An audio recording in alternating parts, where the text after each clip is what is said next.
Hello, everyone. My name is Erin Page, and I'm the Senior Law Librarian on staff with Fastcase Legal Research. I see we still have a number of people logging in, so I'm going to go ahead and give everybody a moment to finish logging in. So we'll start in about 60 seconds. Thank you, everyone, for your patience. We'll start in just 60 seconds.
All right, looks like we've got everybody now. Like I said, thank you so much for your patience.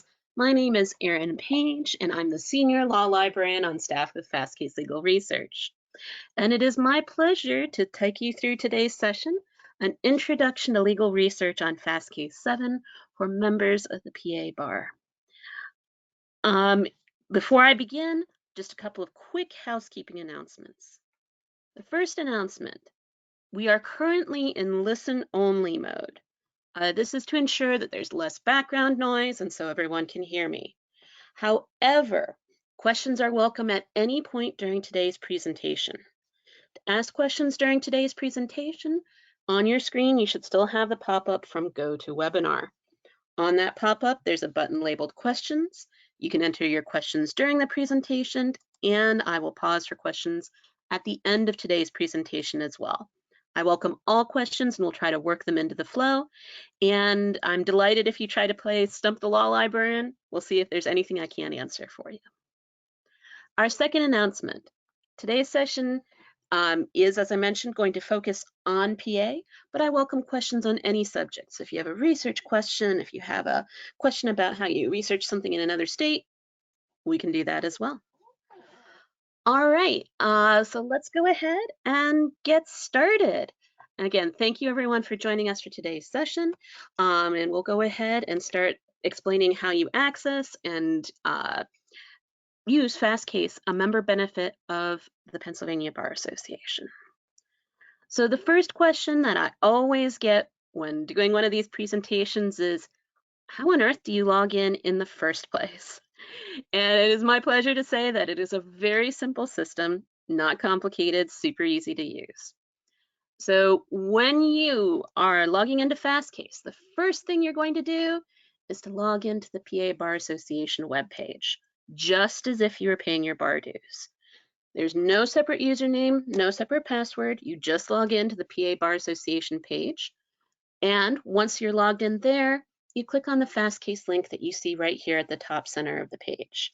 That will take you straight into the Fastcase system. So again, no separate username, no separate password, no need to sign up for it affirmatively or anything like that. Just simply log in on the PA Bar website, click on the Fastcase link, and when you do, you'll end up on this screen. This is the home page for Fastcase. And from here, there's a ton of resources that you can access to make your research process easier. So I'm going to do a little bit of orientation on this page, and then we'll talk about actually running a search in Fastcase. The first thing I want to point out is when you log in, down here at the bottom of the page, you'll see the Fastcase blog. This is where we post announcements about what's new and what's going on with Fastcase. So when we have new content, new tips, new tricks, new features, new anything in the Fastcase system, we'll post an announcement of that here at the bottom of the screen. And we are literally constantly updating. I think we added 17 libraries in the last 2 weeks, and we are literally adding to the functionality of our system all the time. So if it's been a while since you've used our system, I recommend taking a quick peek down here just to see what's new. The second icon you'll see down here is this one that's labeled Docket Alarm. Docket Alarm is Fastcase's sister product and is designed to interface with state and federal dockets to pull the rest of the information about the case. The docket itself, pleadings, motions, complaints, exhibits, orders, opinions, all of that fun content. Now, Docket Alarm is not included with your subscription through the Bar Association, but it is available as an optional add-on. If you have questions about it, please let me know. I'm happy to go into great detail, but I mention this because you can see some of the Docket Alarm content in Fastcase for free. So when we get to that part, I will go ahead and point that out so you can see what you can access and what would be the optional add-on if you want it. All right, the other thing I want to point out at the bottom of the screen here is this small button here on the right side. This is the live chat in Fastcase, and this connects you directly to both technical and reference assistance with the Fastcase team. So if you're having an issue with using the program, or if you have a reference question where you're like, I cannot figure out how to phrase my search, we are delighted to help you with that. Our staff includes reference attorneys and law librarians who are delighted to help with the process of research, as well as some really wonderful, excellent technical support. So this is a live chat. It is not a pre-programmed computer response. So you're talking to us live, and we can help you live with things like links and questions and suggested search phrases. It's a really great system for getting assistance with using the Fastcase system. All right. Going back to our orientation, up here at the top right-hand corner of the page, you'll also see some small icons up here as well. The first one right here in the orange circle, this is your account settings. And from here, you can do things such as log out of Fastcase, go back to our older Fastcase system called Fastcase 6. And you're welcome to use that if you'd like, but it doesn't have all of the content and features that the new platform has. And you can adjust any additional subscriptions or add-ons that you have, as well as some settings. The next icon I want to point out is this one that's shaped like a question mark in a circle. This is the help and support menu. And from here, there are a ton of resources that you can use to learn more about Fastcase or to answer some of your basic questions. We have a complete user guide with pictures that shows you how to access and use all of the features in Fastcase. And I really recommend it, and that's not just because I helped write it, but because it's a really detailed guide that you can use to learn more about the system. We also have tutorial videos. These are short 5-minute or less videos that you can watch anytime on Fastcase. And they are focused on specific areas in Fastcase.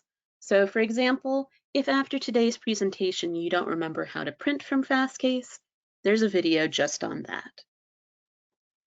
We also routinely offer webinars based on legal research in the Fastcase system. These webinars are free and can be signed up for by clicking on the webinar schedule link right here. And these are frequently available for CLE credit in most jurisdictions. So we'd love to have you join us for one of these sessions. One of the ones I highly recommend is Introduction to Boolean Searching, which goes through the research process in high detail. So if you're a little bit of a novice at legal research or you need a brush up, that's a really great webinar to take. Fastcase also offers hotkeys. Hotkeys are computer keyboard shortcuts that you can use to navigate the Fastcase system without having to use your mouse. So if you prefer to use Tab to navigate on the page, or if you're using an adaptive device such as a screen reader, we are ADA compliant and would love to have you navigate the Fastcase system. So this link is available to show you what those hotkeys would be in the Fastcase system. All right, one more thing to point out from the help and support menu, and that's this link here at the bottom of the menu. This takes you to our support page where all of the resources I mentioned above are available, as well as our contact information for getting in touch with the Fastcase team. So if you don't want to use the chat function, but you prefer to email us or call us, all of that information is available here. All right, so let's talk a little bit about searching in Fastcase. The first thing I want to mention to you is that Fastcase supports all major methods of searching. So if you have a citation, of course you can enter that citation and go directly to the document that you have in mind. Now, if you enter any information into the Fastcase search box, you'll start seeing one of the tools that is a unique part of Fastcase and that we include to make your research process easier. So as you can see, as I begin typing this citation in, underneath the search box, the Type Ahead tool is giving me suggestions for particular documents I might be interested in. Type Ahead is a form of predictive typing where our search algorithm and AI function is looking to what you've typed so far to make specific suggestions for particular search phrases and specific documents that you might be interested in. You've probably seen predictive typing before if you've used any major search engine lately. So if you've used Google or if you've used Yahoo or Bing. But the Fastcase one is specifically attuned for legal research, so you'll get the best suggested results possible. And this is a really convenient system, especially if you only have partial information about the document or case that you're trying to access. So for example, let's say that you only have a pin site. You don't have the full citation for that case. That's perfectly fine. As you can see, I started entering a citation and did not include the page number that the case began on. That's perfectly fine because, as you can see, Type Ahead is suggesting particular cases whose citation begins with the portion of the site that I've entered. So I don't have to enter the full citation before I can click and go directly to the document that I have in mind. This also works with any other information that you have about the case. So if you only have the party names, or if you only have the judge's name or the attorney's name or anything like that, you can enter that partial information. Let's say that I was looking for Marbury versus Madison. By the time I hit that B in Marbury, as you can see, the system is already suggesting that particular document, and I can click and go directly to that case without having to enter a single further letter. So again, super easy, even if you only have partial information about the document or case that you're looking for, to enter that information, click on the suggestion that you're interested in, and go directly to that document. Now, in addition to citation lookup, Fastcase also supports the other two major search methods. The first one is what's known as a natural language search. In a natural language search, you enter your search phrased as if you were speaking to another human being. So anything that you can enter based as a question or as a statement, you can enter that into the Fastcase system and get relevant results. So if I wanted to know what the penalty for arson is in Pennsylvania, I can enter that as a question, click search, and get relevant results for my search needs. Now, this is in fact literally the easiest way to phrase a research phrase or question and get relevant results. However, there is one small caveat to a natural language search, and that is that a natural language search's set of results tends to be a little bit broad. And this is because there is no way of entering limitations or restrictions on your natural language search. You have no means of telling the system, I'm not interested in that word, or I only want the results if this word appears within a certain distance of that word, or I only want results where this exact phrase appears. To end up with that level of precision, you need to use the last search method, which is what is known as a Boolean or a keyword search. In a Boolean or keyword search, your search phrase is entered as if you were taking the most important terms from what you have in mind or what you're researching, and in between those terms, adding connecting words or connecting punctuation that tells the system exactly what you have in mind. So for example, if I enter a phrase in quotes, the system will look for that exact phrase with that exact word order and that exact spelling. If I enter a phrase that has the word not in it, it tells the system I am not interested in the word that appears after the word not. So in the phrase that I've just entered on your screen, I am interested in the phrase dog bite, but I'm not interested in the word cat appearing in any of my results. I just received a message that there might have been a brief audio issue. If I fade out again, or if there's any issues like that, please let me know. So in a Boolean search phrase, you have the ability to enter these connecting words or connecting phrases or connecting punctuation that allows you to specify with great deal of precision how you want the words in your search phrase to be related one to another. Now, I understand that this looks complicated. As I mentioned before, we do have a webinar just on this subject if you need a little bit of a brush up on it. But you can also, under this help and support menu, see a chart with all of the connecting terms, an example of how to use them, and an example of the type of results you'd get from using that particular search phrase. So then again, that's under the help and support menu. The very first link, which says Boolean tips, will show you that chart with all of that information.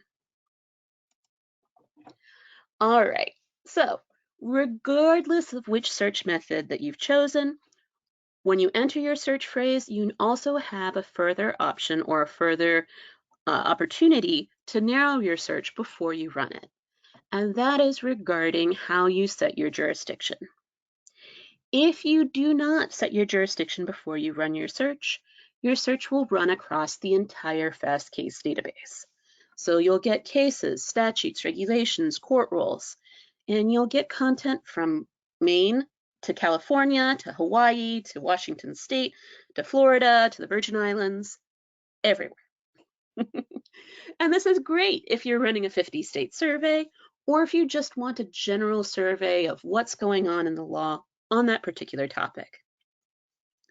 However, we also acknowledge that most of the time people have a particular jurisdiction and a particular document type in mind. And of course, that's just fine. So to set your jurisdiction, over here on the right end of the search bar, you'll see this button that's labeled Jurisdictions and Sources. When you click on that, it'll open the Search Scope selector. On the left-hand side of the screen, you'll see the different state and federal jurisdictions. On the right side of the screen, you'll see the different document types. So if I wanted to set my jurisdiction to Pennsylvania case law, I would click on Pennsylvania here on the left. And then on the right-hand side of the screen, I'd click on the box next to cases. When I do that, it automatically selects the state courts for me, but I can search any combination of jurisdictions that I'd like. So I could search state and federal at the same time. I can search Pennsylvania and Maine at the same time. I could search cases and statutes at the same time. Whatever combination makes sense for your particular research needs. So once I've made those selections, if I hit save and continue, my jurisdiction will show up right here underneath the search box.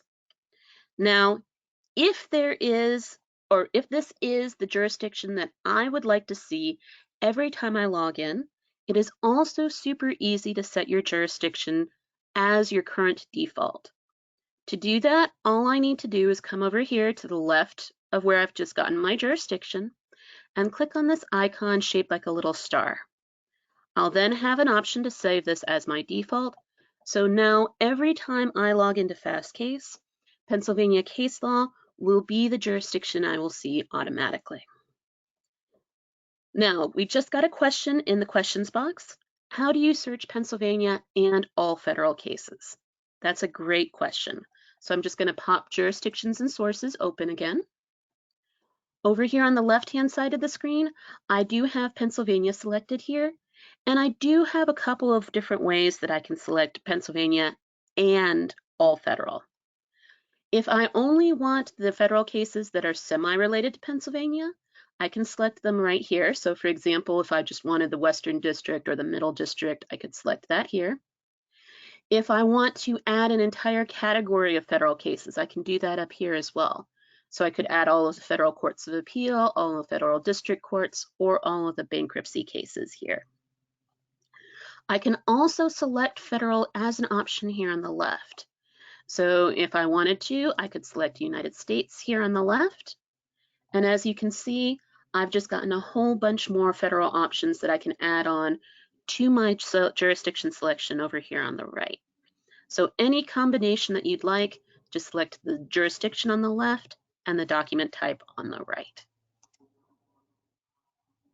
And again, you can unselect it like I just did there for United States. All right. So now that we've set our jurisdiction, let's go ahead and run a search and see what the results page looks like. For this one, I think we'll go ahead and do breach of contract. Now I'm searching it as a phrase. So as I used in my example earlier, I'm going to put it in quotes. So it's looking for that exact phrase.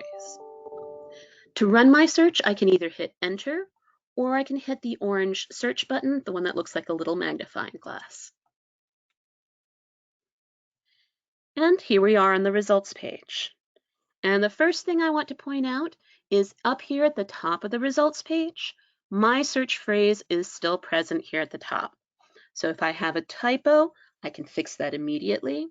If I want to add a term or remove a term from my search, I can do so right here. I don't have to go back to the starting page.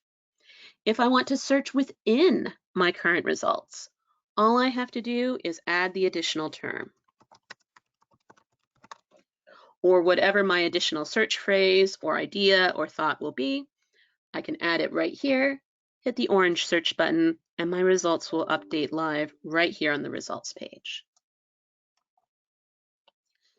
Underneath this search bar, over here on the right, I have my list of results. And at the top left corner, I can see how many results are in my current results.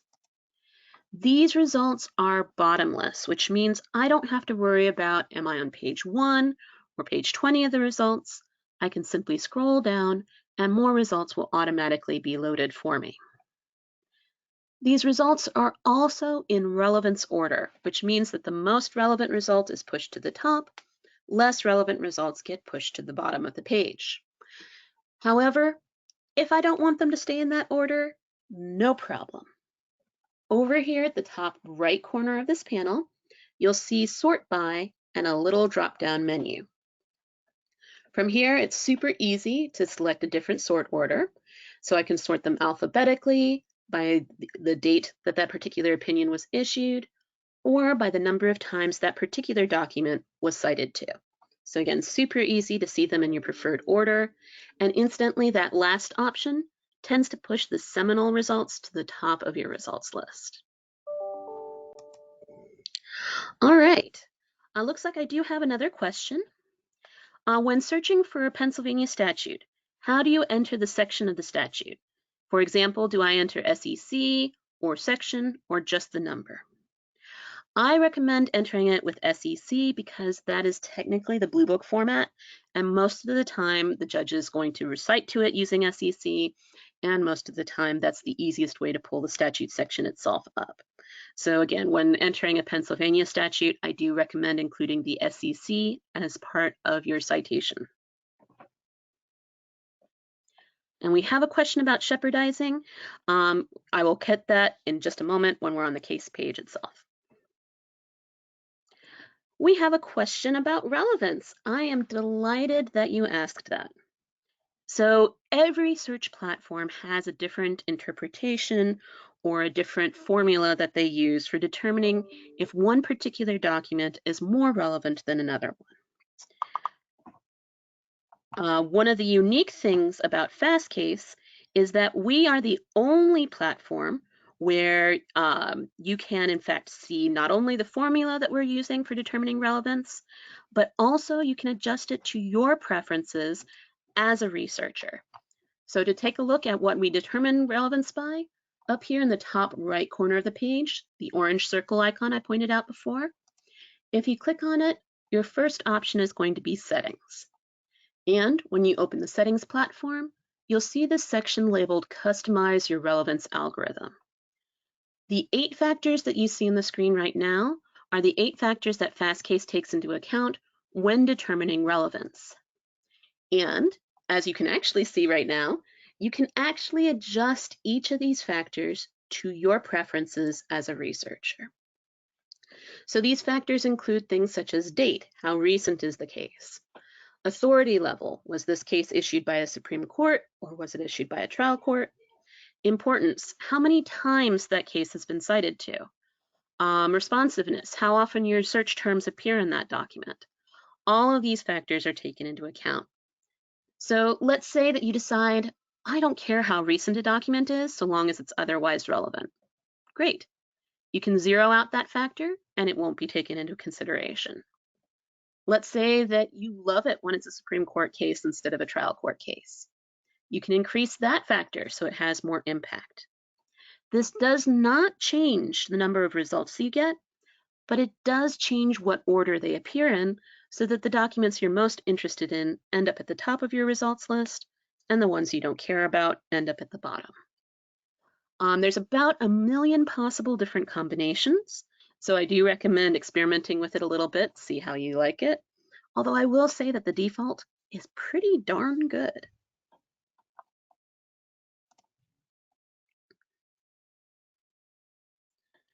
All right, so just back here to the results page again for just a moment. I also wanted to explain what's going on in this left-hand panel. At the top of this left-hand panel, it's going to show you any restrictions that you've placed on your search. So currently my results are limited to Pennsylvania case law. If I ever want to remove a jurisdiction, I can do so by clicking on the X next to it or by clicking on this trash can icon here. Underneath current sources, we have available sources. These are related jurisdictions to my current search that I can add with just one click of my mouse. So let's say that I decide that 3,360 results is not enough, and I want to see what the Third Circuit says on this issue. Great. Just click on the box next to the Third Circuit, and I would get those additional 2,000 results you can see here. Underneath primary and secondary sources, we have briefs, pleadings, motions, and orders. This is that optional docket-related content that is available as an upgrade. However, you can see the results of your search for free. It will just prompt you for the upgrade if you try to view the documents. So let's say that you ran a search and you want to see what kinds of pleadings are out there, how many there are, or how many complaints there are on that particular issue. You can run the search and see the numbers of results and see a little bit about them before you decide if you want to upgrade to include those documents as well. Underneath briefs, pleadings, motions, and orders, we do have an option to filter by date range. So if you only want to see results from the last 20 years, the last 10 years, the last year, or from a particular date span, such as February 1st, 1982 to October 3rd, 1987. Great. Enter that particular date span, hit the check mark, and your results will be restricted to that particular date span. Finally, underneath the date range filter, we have a tool that is called the Suggested Terms List. And this is another unique tool in Fastcase. This tool is especially useful if you're a bit of a novice to legal research or if you're kind of stuck in your current search. So let's say that I've run my search in breach of contract, but this is not an area of law I'm terribly familiar with. I might take a look at the number of results and go, oh no, that's way too many results for me to review. I can come down here to the Suggested Terms list and see terms that are suggested from the terms of art and common legal phrases that are appearing in my current results. So for example, I could look at this breach of contract search and go, that's right. I'm interested in breach of contract cases where they're talking about inferences. Great. I don't have to type a single thing. I can just click on the plus sign next to the inference term. It will be added to my search phrase here at the top of the page, and my results will automatically filter to show only results including my original search phrase and my additional term. So I would go from having 3,360 results to only having 317. So about a tenth of the results that I started with. And you can get even more focused as you add additional terms. So with just 2 or 3 clicks of my mouse, I could go from having 3,300 results to having 20 or 30. Much more reasonable numbers, and I didn't have to do any brainstorming or typing of my own. Similarly, I can use this suggested terms list to focus my results by excluding terms. So for example, if I see that I did not mean to include them where they're talking about summary judgment, I'm just not interested in that particular issue. Great. Hit the minus sign next to that term, and those results will be excluded from your results. So again, super easy, super quick to get very focused results without having to type a single thing.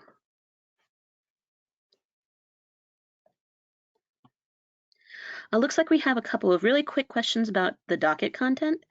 The docket information is a subscription, but it is a monthly subscription. So if you only need it briefly, use it for a month. You can cancel it, or you can keep using it, whatever you prefer. And a quick question regarding the costs. There are 3 different levels of access for the docket content, depending on what you're interested in. And I'd be happy to email you the pricing after today's session. All right, we do have other questions. I will try to weave them in as we get to that part of the presentation. Before we leave this results page, I do want to point out one more unique tool in Fastcase. So over here on the left-hand side of the screen, you'll see a small icon that says Timeline. This changes your view of the results page from having the list of results to the timeline view that you see currently on the screen. This interactive timeline is a 4D representation of your results, which sounds super complicated. So let me explain a couple of quick features of this timeline, and then I'll give you an example of how you might use this in practice. The X, or bottom portion of this timeline, is representing changes over time. The further to the left a particular case is, the older it is. The further to the right, the more recent. The Y, or vertical axis of this timeline, is showing relevance. The higher up a particular case is, the more relevant it is using that algorithm we saw earlier. And each of the circles that you see on this timeline represents an individual case. And as you can see, when I hover my mouse over a particular circle, it gives me the name of that case, the number of times it's been cited to, and a brief excerpt from that case. Now, without knowing a single additional thing about this timeline, let's give you that example of how you might use this in your day-to-day practice. Let's say that you have 2 clients coming into the office, and in between their appointments, you have a small gap on your schedule. You've decided to use that gap to conduct a little bit of legal research. You've run your search, you're looking at your list of results, and you're like, which case should I read? Should I read the most recent one? Should I read the most relevant one? Is there a case that's both recent and relevant? Where should I start? Well, you could do a little bit of filtering, a little bit of comparing on that results list, and by the time you've done that, your second client is in the door and you don't have any time left. Or you can switch over to the timeline mode that we see right here and know that any case that's in this upper right-hand side is going to be a recent and relevant case that you should probably start with. Now, just a couple of additional quick details about this timeline. You might have noticed that there's a couple of different sizes of circle on this timeline. That's because the size of circle is proportional to the number of times that case has been cited to.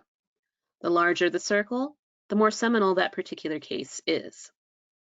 And you might have noticed there's a couple of different colors on this timeline as well. A case with a red circle, like this one right here, is a case with a negative case treatment. It's been overruled, remanded, superseded, questioned, criticized, or is otherwise bad law. A case with a large gray circle is a case that's been cited to a great deal in the entire Fastcase database. However, we've all been in the situation where we've located a case that looks seminal. However, when we click on it, we realize, oops, seminal, but not for the issue that I'm currently searching for. The courts are citing to it for some other proposition of law. That's where the blue circles that you see on the timeline are coming into play. The larger the blue circle on the timeline, the more times that case has been cited to for the issue that you're currently searching for. So this case right here that I've got my mouse on, Liss and Marion versus Recordex, this case has been cited to for breach of contract issues. So that's a really great way to make sure that the case that you're looking for is actually talking about the issue that you're interested in. So there's a ton of other ways that you can use this timeline, but that's just a really quick, brief introduction to it. And if you have any questions about it, delighted to give you more info anytime.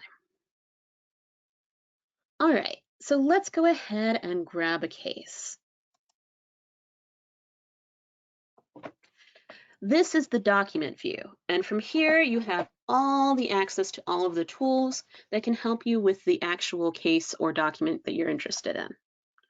Over here on the left-hand side of the page, you might have noticed that your results are still visible, so you don't have to go back and forth between the results view and the document view. However, if you want to make sure that your document is full screen, you don't want this panel in your way, you can make the document full screen over here on the right-hand side of the screen by clicking on this icon that looks like the four corners of a square. Something else that you might have noticed if you're looking at the text of the case is the search term or phrase that you use to locate the case is highlighted in the text of the case. This is so that it's easy to spy where the term you're using appeared. And over here on the left-hand side of the screen, where you'll see that same search phrase, you can click on it to jump from location to location in that particular document where your search term appears. If you want to search for a new term, say for example, you want to see where in this case the word restrict appears, you just click right here in the Find in Document box. Sorry, a little bit of a glitch there. There we go. So you just type in that box, hit search, and your new term is going to appear highlighted in a new color right in the text of the document. And again, I can jump to where that term appears in the full text of that document. Now, the next question I'm going to answer is one I get all the time, which is, how do you print or download from Fastcase? Well, I'm glad you asked that. To print directly from Fastcase to your printer, you can either use the keyboard shortcut Control-P or Command-P if you're using a Mac, or you can right-click on the document and select Print. Once you make that selection, you'll see this Print Preview box, and you can then select the printer that you'd like, etc., etc. Now, one quick note about printing directly from Fastcase. When you print directly from Fastcase, the printer will use the default settings for that printer. So if the default settings for your printer are set to front and back printing, it will print front and back. And if your default settings are set for itty-bitty type, it will print with itty-bitty type. So do be aware you might need to adjust those printer settings to get the format you're interested in for that document. You can also download a document from Fastcase. Up here on the top right corner of the document, you'll see this icon shaped like a downward pointing arrow. This is the download button, and when you click on it, you'll see your options for downloading this case. You can select the format of the document, Adobe PDF or Microsoft Word, and you can select the layout of the document, dual column like the old reporters, or single column taking advantage of the full page width. Once you've made those selections, click the orange download button and the document will download to the downloads folder on your computer. Now, please note, as part of your member benefit, you have unlimited access to Fastcase. So print as much as you'd like, download as much as you'd like. There's no incremental charges. I did in fact help someone once download the entire US code. To this date, I have no idea what he wanted to do with it, but that's perfectly fine. Your unlimited access also means that you can stay logged in as long as you'd like. You can run as many searches as you'd like, run 1, run 10, run 1,000,000. We might notice that last one, but we still don't care. And there is literally no way that you will end up with accidental charges from Fastcase. We do have, as I mentioned, a couple of things that you can upgrade and add, such as books, treatises, docket content, etc. But you'll always see a pop-up that lets you know that you need to upgrade to access that content. All right. In addition to downloading or printing, you also have a couple of other methods for getting information from Fastcase and sharing it. Over here, next to the downloads icon, is an icon shaped like a sideways V. This is the sharing menu, and when you click on it, you'll see a couple of other ways of sharing info from Fastcase. For example, let's say that you're on a roll and you have 10 or 20 sections of a code, or a bunch of pieces of the regs, or 20 cases that you want to download. You don't have to download them one at a time. You can download them as a batch. To add a document to your batch, just click on Add to Export Queue here on the menu. And once you've added all of the documents you're interested in, up here at the top of the page, you'll see this icon shaped like a cloud. This is your exports queue, and from here you can see all of the documents that you've added to that queue. Once you've confirmed you have all the ones you're interested in, over here on the right side of the screen, you'll see an orange button labeled Export. Click on that to see the options for downloading your current batch, including the format, layout, and now you have an additional option. You can elect to download all of those documents as one long file, which I tend to prefer for statutes and regs, or you can elect to download your document as a zipped archive with each document as a separate document in that folder. I tend to prefer this for cases because I hate when one case runs into the next one, but that is totally up to you. Make whichever selection you prefer. And while we have this exports menu open, just a quick pro tip, you might have noticed that all of the past exports are also listed here. So if you downloaded a document 3 weeks ago, and then you're like, I don't remember where I saved it to, you can re-export it anytime you'd like. Just click on Export again. Other things that you can do from the sharing menu, you can email a document directly from Fastcase.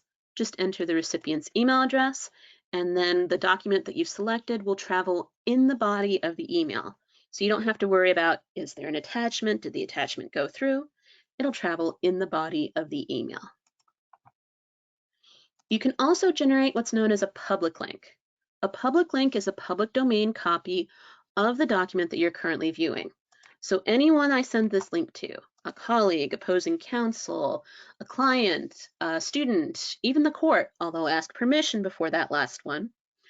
But anyone you send that link to can view exactly the same document that you were viewing in Fastcase, with the same layout, pagination, citation, formatting, but they don't have to be logged into Fastcase to view it. In fact, they don't have to have Fastcase access at all. So let's say that you're not sure if your colleague has access to Fastcase. Send them a link. Let's say that you're debating something in social media. Add the link to your tweet or to your message, and other people can view what you're talking about as well. This is a static link, so it's available today, tomorrow, 3 years from now, and it does not matter how many people click on it. Everyone can view that document. All right, just one more quick thing about sharing. Let's say that this is the best paragraph ever, and you want to include it in your document. Great. When you copy and paste from Fastcase, it will bring the section that you've highlighted, and it will also bring with it the citation for that document, just to make it easier for you to properly attribute your cite to the original source. However, if you're not a fan of that feature, you can turn it off. The same sharing menu, just click on this checkbox to turn that feature off. And we do have a couple of questions. I'm going to talk about the citator in just a moment. But yes, a public link is like a hot link. It does create a public domain copy of the document that you can view at any time. All right, so it looks like we had a question about my search phrase at the top. I had added 4 corners to my search phrase as an example earlier, but the search I ran was actually just breach of contract. So sorry for the confusion on that. All right, let's say that this document is your favorite document ever, and you're going to need to refer to it later. You can bookmark cases in Fastcase. To do so, just click on the small bookmarks icon that you can see right here. It looks like a little ribbon. And once it turns orange, that document is bookmarked. And if you come up here at the top of the page, you'll see this icon shaped like a little clock with an arrow wrapped around it. This is the My Library function. And from here, you can see all kinds of info that are related to your use of Fastcase. The first tab is going to be your search history. This goes back 10,000 searches or 18 months, whichever is larger. And you can see the search phrase that you used as well as the jurisdiction you ran that search in. To go back to a particular search, just click on the search phrase and you'll go back to that set of results. The second tab will be your document history, all of the documents you viewed from that same time span. You can go directly to that document or go directly to downloading it or bookmarking it for later. The third tab is your bookmarks.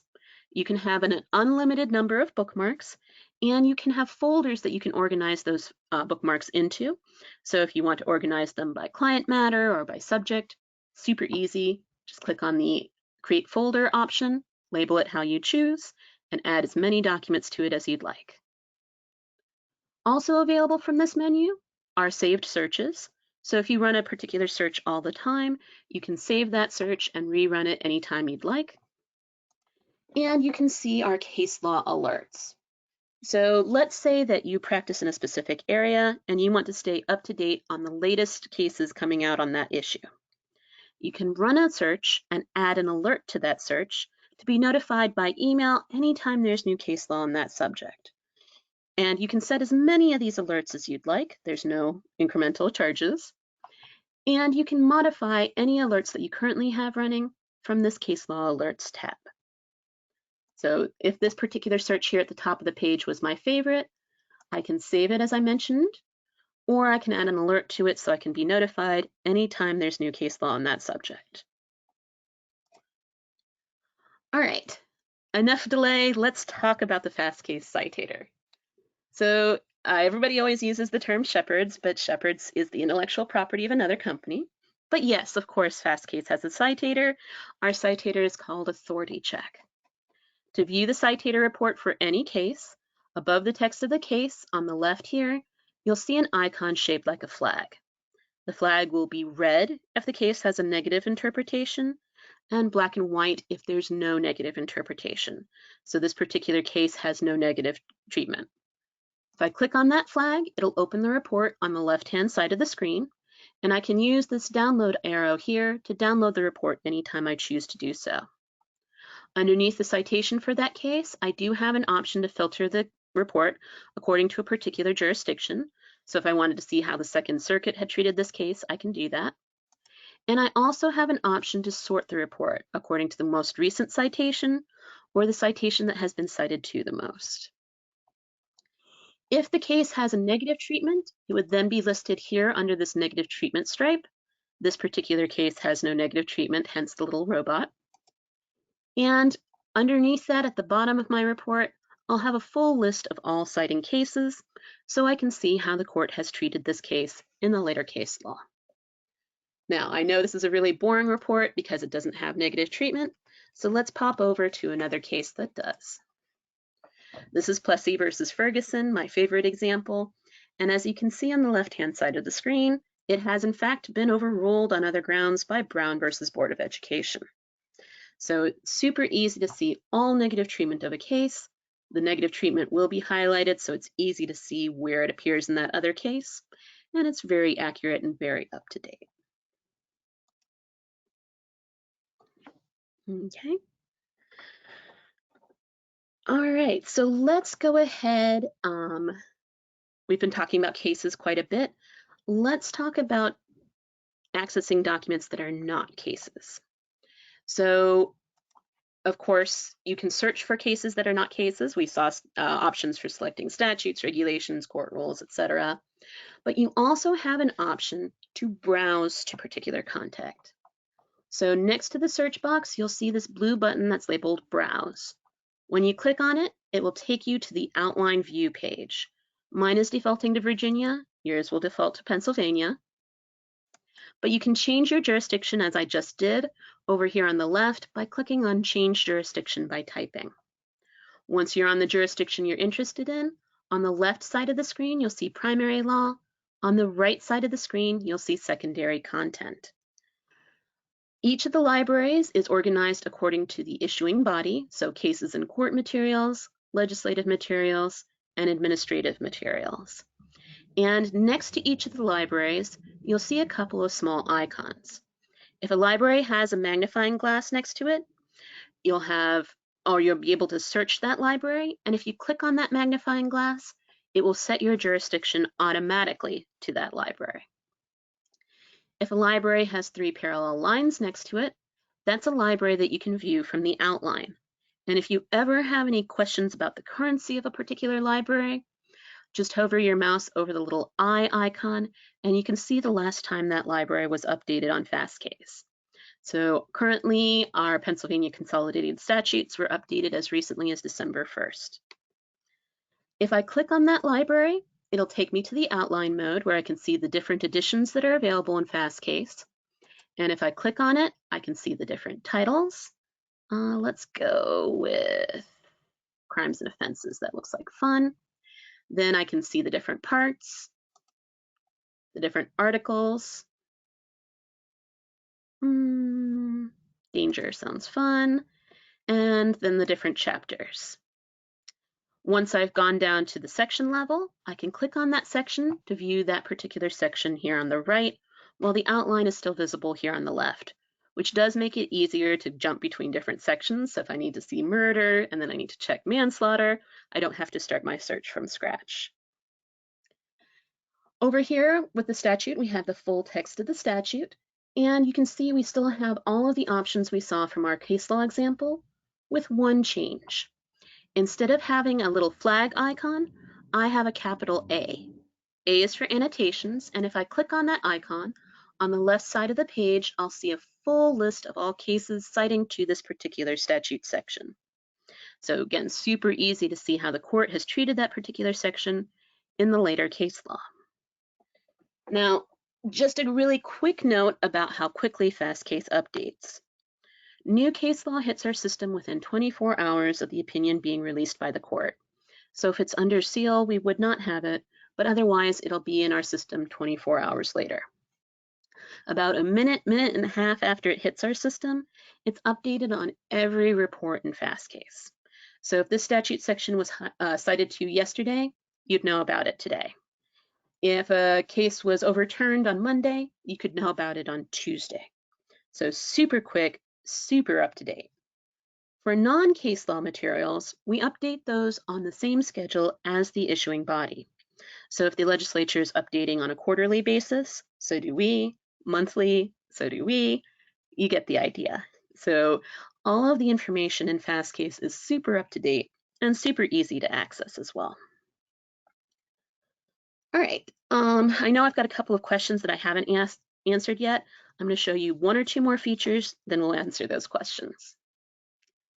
So again, we were just talking about the browse view. I do want to point out that the content on the right-hand side, the secondary content, is that optional add-on or a la carte add-on that you can do. So if you're interested in a particular secondary book, you can add that to your access. But there are 2 libraries that you get for free that are secondary content in Fastcase. The first one is JurisPro. JurisPro is a library of information about expert witnesses.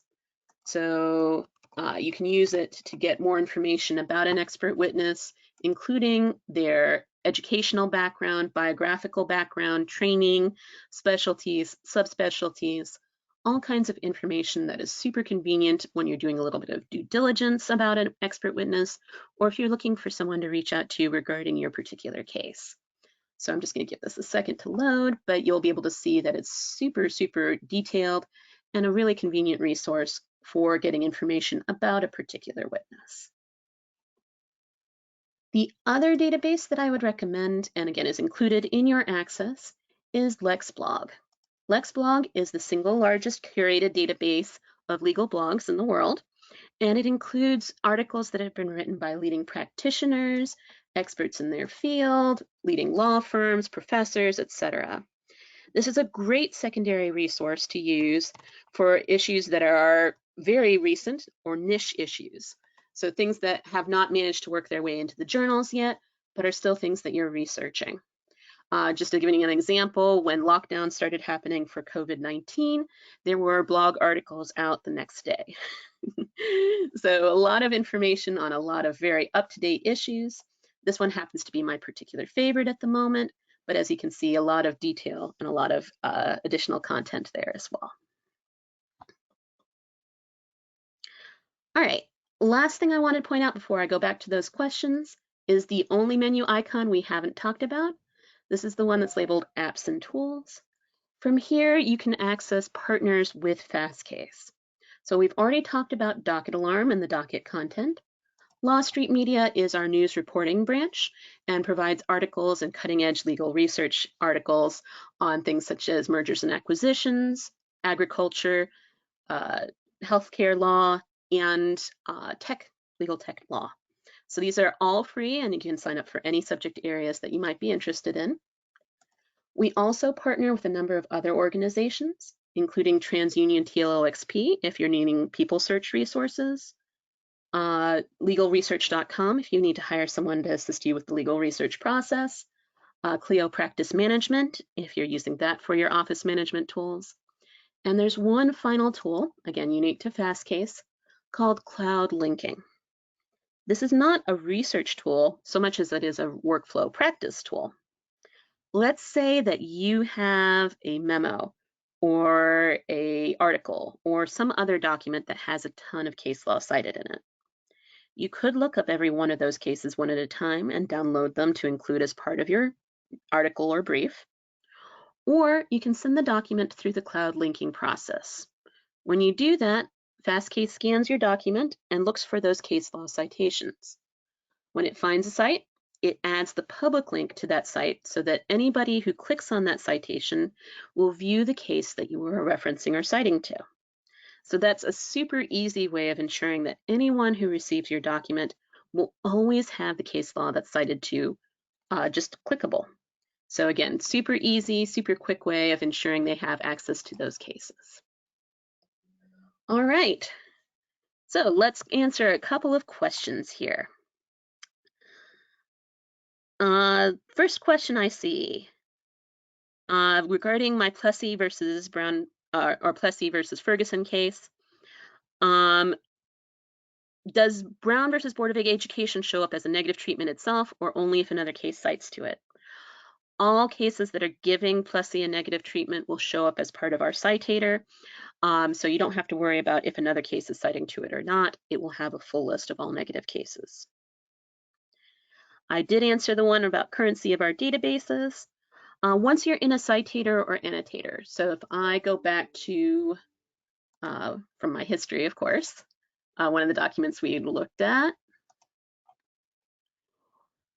can you narrow a particular annotation report or a particular citator report with a search term?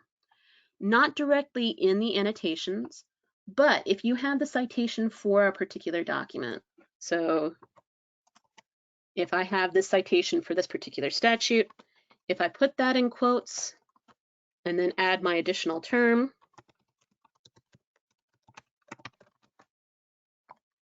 that will allow me to search through or see any of this particular citations that reference this particular statute and reference that particular search term. So pretty easy to do, just requires it being entered in the search box at the top instead of filtered directly in the annotator. Go over how to highlight a section again. Yes. So if there's a particular section you're interested in copying and pasting, all you have to do is drag your mouse to highlight that particular section. You can then either use the keyboard shortcut Control-C or right-click and select Copy to copy that section so that you can paste it into your Word document or your word processing document. Does Fastcase include unpublished cases? And if so, do you cite them in the Blue Book format? Fastcase does include unpublished cases. It is a database that we are currently expanding, and we do cite to them or do have them available in our system. However, we support the universal citation method. So when you look up how to cite an unpublished case in Blue Book, this would be under Rule 10.1, I believe, and it would allow you to cite to unpublished cases. Follow that rule.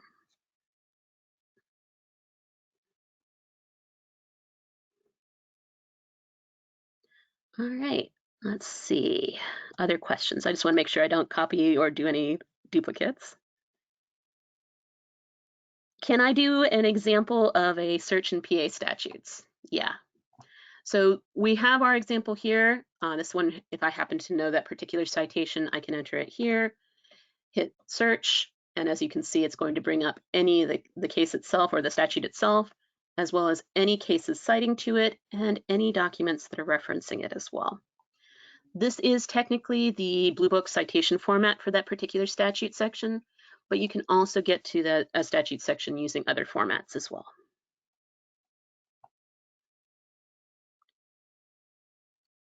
And I know we're out of time, but I just want to make sure I haven't missed any other questions.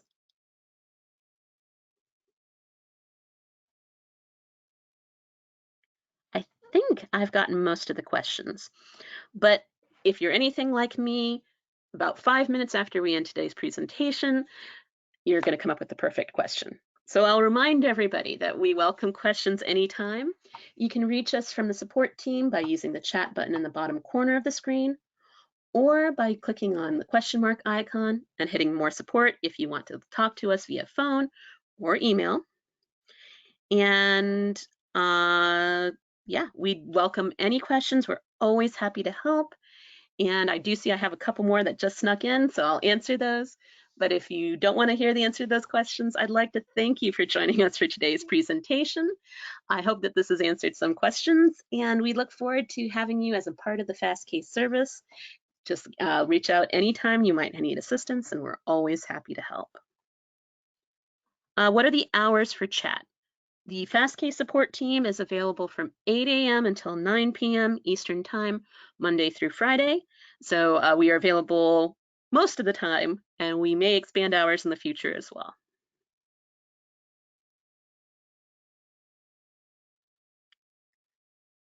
All right.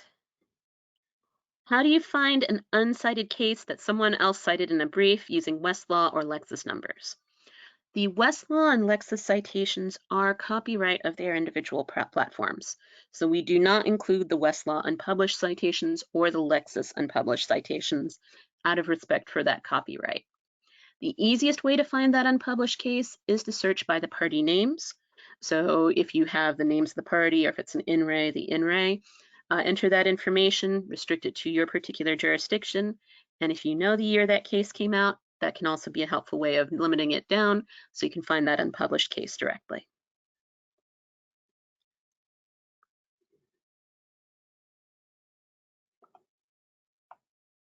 Okay.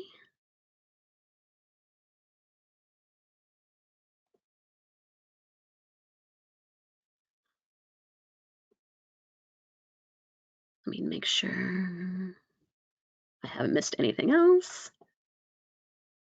I think I've gotten them all. So again, thank you so much, everyone, for joining us for today's presentation. Please reach out to us if you have any questions, and have a wonderful afternoon.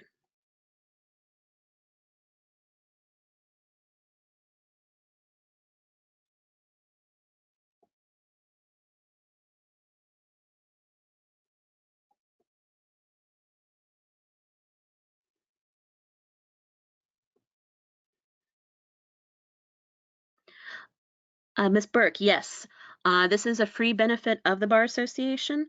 So all you have to do in order to access it is log in through the Bar Association homepage and then click on the Fastcase link.